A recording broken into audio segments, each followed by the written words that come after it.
Assalamualaikum warahmatullahi wabarakatuh. Tabi pun salam sejahtera untuk kita semua. Apa kabar kalian semuanya? Salam sejahtera untuk kita semua. Oke, untuk mata kuliah Manajemen Sumber Daya Manusia lanjutan 4 SKS ya, bahwa harapan dari kalian sudah mengambil mata kuliah ini akan menjadi individu dan makhluk sosial yang memiliki pengetahuan serta keyakinan untuk bersikap kritis dalam menjalankan sebuah perusahaan yang berhubungan dengan tugas seorang manajer berdasarkan fungsi manajemen, yaitu perencanaan, pengorganisasian, kepemimpinan, dan pengendalian organisasi. Mata kuliah MSDM lanjutan ini untuk minggu ini adalah motivasi dan partisipasi kerja. Oke, disimak ya. Motivasi dan partisipasi kerja.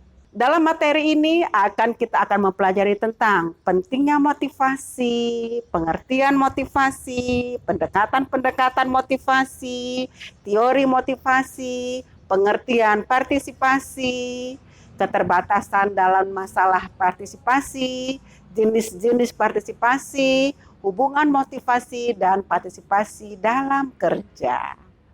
Oke, yang pertama pentingnya motivasi.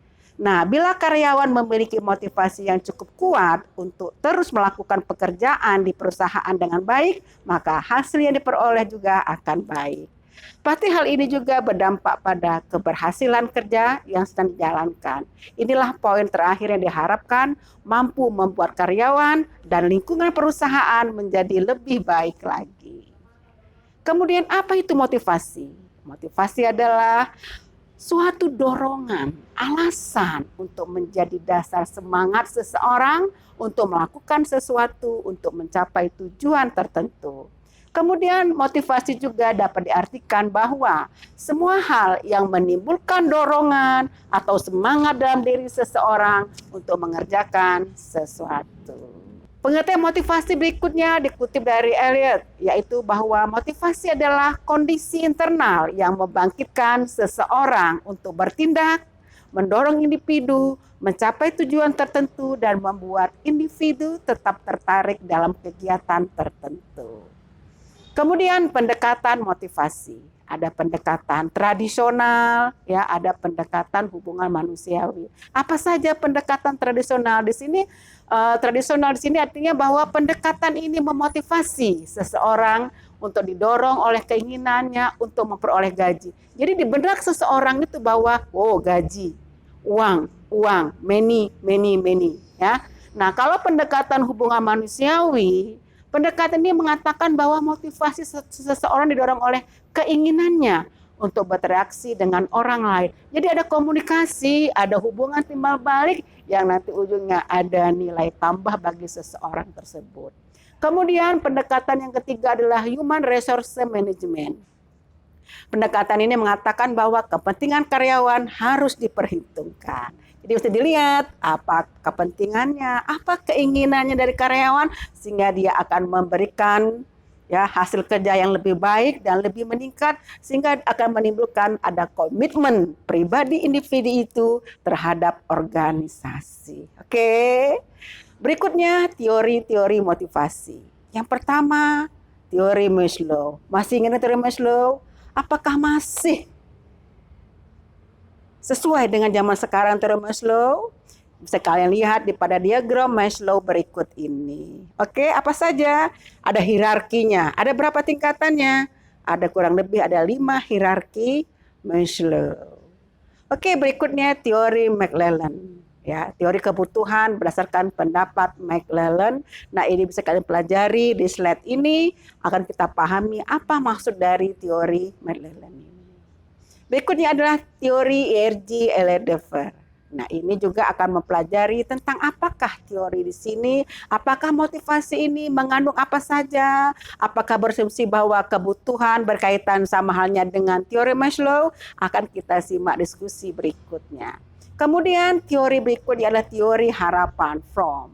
Expansion theory ada expansion, instrumentality, valence, kemudian akan memunculkan motivasi. Ini akan kita kaji lebih lanjut lagi ya. Kemudian teori motivasi dua faktor. Nah, ini juga sangat terkenal ya, terutama untuk teori kepuasan kerja, kemudian teori berkaitan dengan bagaimana karyawan itu cenderung dalam kehidupannya, kemudian bagaimana dengan lingkungan kerja. Teori motivasi dua faktor ini akan membahasnya lebih lanjut. Ada teori intrinsik, ada teori ekstrinsik. Sehingga akan memunculkan motivasi intrinsik dan motivasi ekstrinsik. Oke, berikutnya apa itu partisipasi? Tidak asing lagi ya bagi kita apa itu partisipasi. Nah, partisipasi adalah pelibatan seseorang atau beberapa orang dalam suatu kegiatan. Keterlibatan dapat berupa keterlibatan mental, emosi secara fisik dalam menggunakan segala kemampuan yang dimilikinya. Atau bisa kita katakan juga berinisiatif.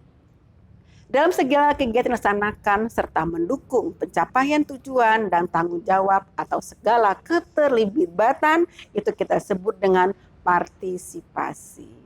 Kemudian berikutnya adalah jenis-jenis partisipasi. Apa saja?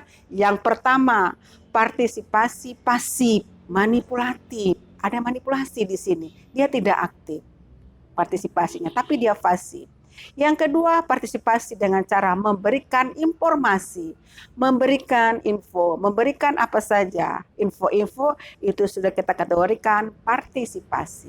Yang ketiga, partisipasi melalui konsultasi. Ya, kemudian yang keempat partisipasi untuk insentif material, kemudian yang kelima partisipasi fungsional, yang keenam partisipasi interaktif, yang ketujuh self mobilization. Kemudian akhirnya sampai juga pada hubungan motivasi dan partisipasi kerja. Apa saja hubungannya? Bisa kita lihat di slide ini ya. Semakin tinggi motivasi kerja yang dimiliki karyawan, maka semakin tinggi pula partisipasi kerja yang dilakukan oleh karyawan tersebut. Jadi contohnya apa bagi kira-kira motivasinya? Semakin tinggi itu kira-kira apa yang tertingginya? Jadi dengan ada semangat, ada jiwa juang ya daripada diri seseorang secara intrinsik, maka dia akan memberikan rasa loyalitas, semangat yang tinggi, kerja yang maksimal, ya, tidak mengenal lelah, untuk memajukan organisasi yang dia lakukan. Oke, bisa kita pelajari lagi, bisa kita sama-sama diskusi lagi terkait dengan motivasi dan partisipasi kerja. Terima kasih, saya akhiri. Assalamualaikum warahmatullahi wabarakatuh.